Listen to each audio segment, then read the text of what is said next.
A number when divided by 80 leaves remainder 20. What is the remainder when the same number is divided by 16?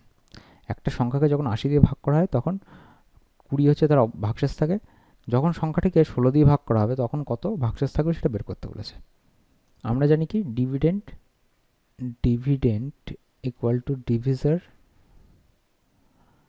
Into quotient plus reminder, অর্থাৎ ভাজ্য সমান সমান ভাজক গুণ ভাগফল যোগ ভাগশেষ, এটা আমরা জানি। তাহলে এখানে যদি আমরা ধরে নিই যে ভাজ্য x সমান সমান ধরে নিলাম x, ভাজক প্রথম ক্ষেত্রে বলে দেওয়া আছে, দ্বিতীয় ক্ষেত্রে বলা আছে তাই ধরছি না, আর ভাগফল প্রথম ক্ষেত্রে ধরে নিলাম y, আর ভাগশেষ বলে দিয়েছে 20। তাহলে এই ক্ষেত্রে দেখো x সমান সমান কি লিখতে পারি, x সমান সমান ভাজক হচ্ছে 80 ইন্টু y প্লাস 20। এবার বলেছে দ্বিতীয় কন্ডিশনে 16 দিয়ে ভাগ করলে কত ভাগশেষ থাকবে, তাহলে উভয় পক্ষকে 16 দিয়ে ভাগ করে দেবো, উভয় পক্ষকে 16 দিয়ে ভাগ করবো, এটাই বলেছে করতে।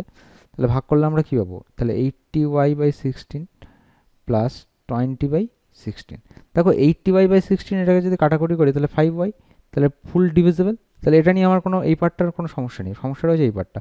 তাহলে এটাকে যদি ভাগ করে দিই, আমরা ভাগ করলে কী পাবো, রিমাইন্ডার পাবো হচ্ছে 4, 16 20, 16 একে 16, তাহলে হচ্ছে 4 অ্যাজ রিমাইন্ডার, তাহলে অ্যান্সার কত হবে 4। তাহলে এটাকে যদি শর্ট ট্রিকে তোমরা করো তাহলে কী করবে, দেখো এখানে আগে চেক করে নেবে যে দুটো ডিভিজার হচ্ছে ডিভিজিবল কিনা। যদি কমপ্লিটলি ডিভিজিবল হয় তখন কি করবে, তখন হচ্ছে যে রিমাইন্ডারটা রয়েছে প্রথম ক্ষেত্রে রিমাইন্ডার আর দ্বিতীয় ক্ষেত্রের যে ডিভিজার রয়েছে, এবার কে বড়, দেখা যাচ্ছে যে রিমাইন্ডার বড় আর ডিভিজার ছোট, তাহলে সেক্ষেত্রে রিমাইন্ডারকে ভাগ করে ডিভিজার দিয়ে ভাগ করে দেবে।